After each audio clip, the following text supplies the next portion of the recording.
Welcome everyone to another video. My name is Haggot, aka Hags, and we're back again with another video.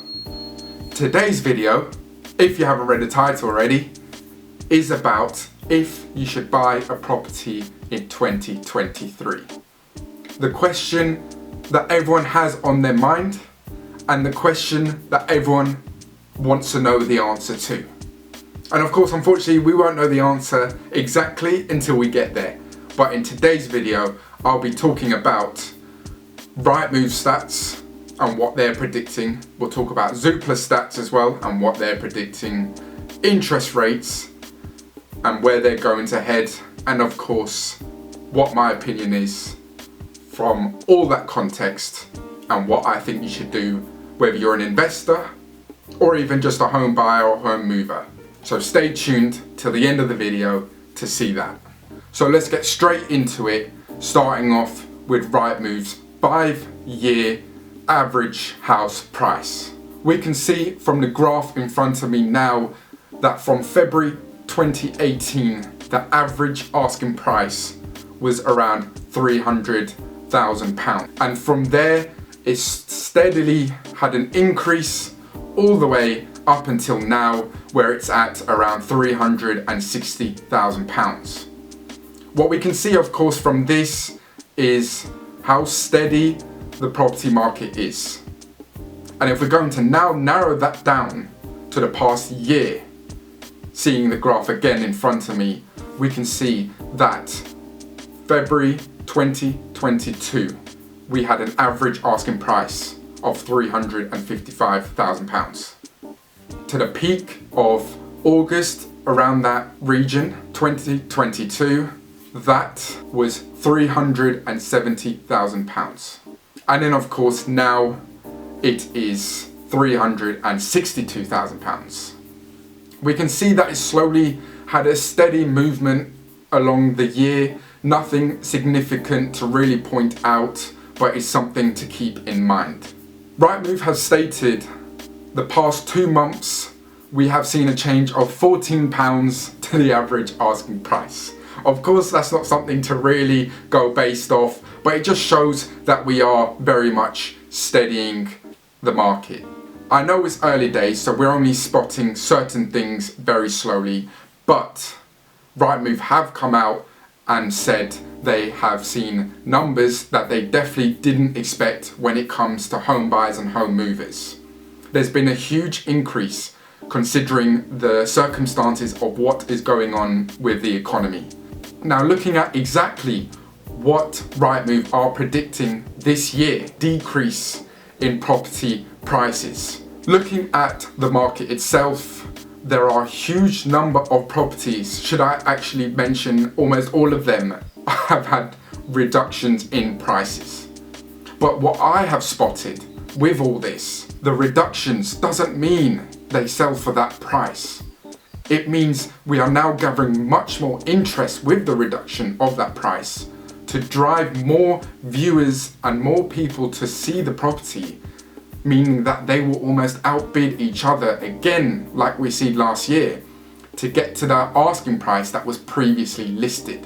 So they do end up selling for the agreed price that it was listed for at the beginning. Now, moving on to Zoopla stats, we can see this graph in front of me, which I really do like this, so keep this in mind when you're doing your due diligence on property.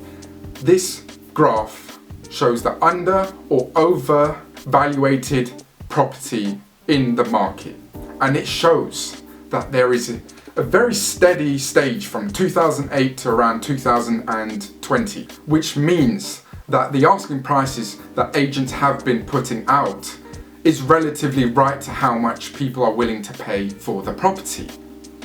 But then you see from 2021 till 2022 a huge increase, a huge spike, where average prices have just considerably shot up.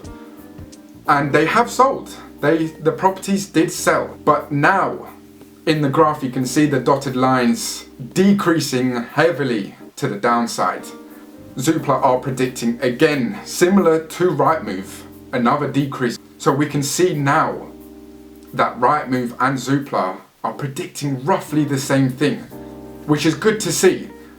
But if we remember back when we had a pandemic, all the news outlets, Rightmove, Zoopla, all stated that the market was ready to just collapse.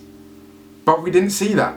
We saw it ever since that period, around 2020 to 2021, going all the way till now.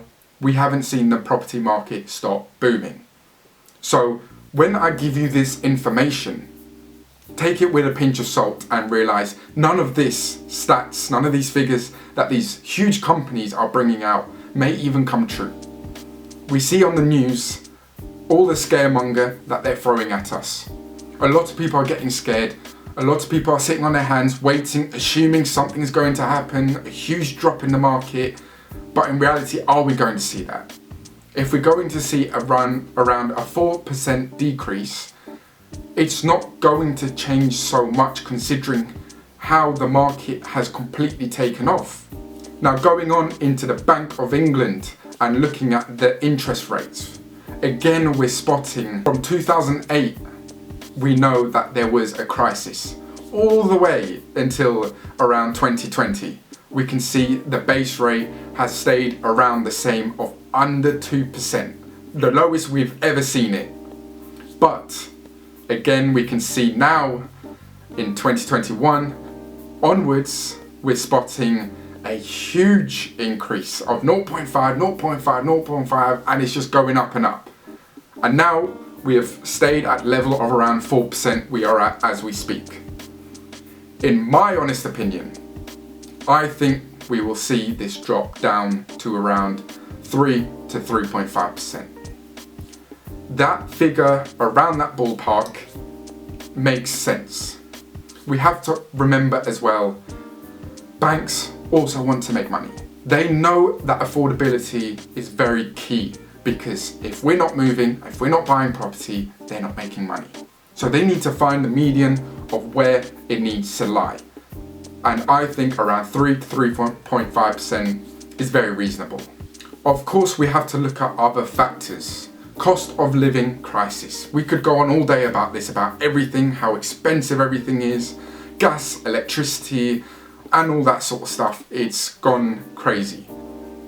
But all it takes, I know this is a huge estimate, but it's worth throwing out there. Gas and electricity prices, we may start seeing dropping. I know you may say it's never going to drop. It can't drop. But I think if that starts to drop, whether it's a lot or even a small amount, where we have some hope, the property market will boom. With the property market and all the information I have told you and we've gathered all online, I think the property market will drop around 3%. Any more might be a little bit of a push, and I think that will come with factors elsewhere. Cost of living, of course, if it keeps getting worse, of course, that will drop further. If it gets better, that only means there's only one way up. When I'm looking at properties online, I'm seeing loads of different properties being reduced. A huge amount. In fact, almost all of them I've seen have got a reduced sign on there. So what that means is estate agents are valuing properties as if we're selling these this time last year, where we had a crazy boom, everyone's out there buying properties left, right and centre, interest rates are ridiculously low, but unfortunately we're not in that stage anymore. And that only means house valuations are just going to drop. The question now is, am I buying and should you buy as investors? We'll start off with investors. I think for myself, I have some offers accepted on properties. I think it's a great time to buy because at the end of the day, if you are an investor, whether it's property or any other business, you need to enter the market when no one else is. You need to enter the market when there's fear. That's how you make profits. We need to find the deals. We need to negotiate. This is a time we can negotiate now. Previously, we couldn't. I was buying properties at list or even higher because there was no chance of me getting those properties for a discount. Now is a time to get those discounts. So go get them. Speak to estate agents, negotiate. Even if it's a ridiculous offer, throw it at them. Why not? And as for home buyers, first-time buyers, I think if you have a choice, I think stay put. I don't see any reason why you need to move. Unless you feel like you need a change, you're forced to move. Then I think pack your bags, find another location. I think that is the best option for home buyers. Let me know down below what you think.